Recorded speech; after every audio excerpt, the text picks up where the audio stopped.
কবুতরকে খাবার দিয়েছিলে? আপনিই দিছিলেন, বুইলা গেছেন। কে কোত্থেকে বলছিলেন? হ্যালো সুমন, আমি মা। ফোনটা ঘরে ফেলে গিয়েছিস, ভুলো মন হলে চলবে? মা আসলে শোন, আজকে তো তোদের মাদার্স ডে, ভাবলাম তোর জন্য খিচুড়ি রান্না করি, এত প্রিয় তোর।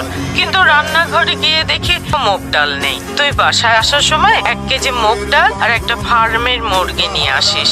আচ্ছা না, 2 কেজি আনিস। লেবু আনিস।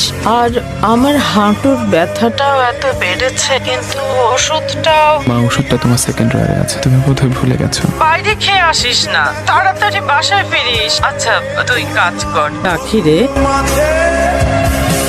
আসবো মা। রাতের তারা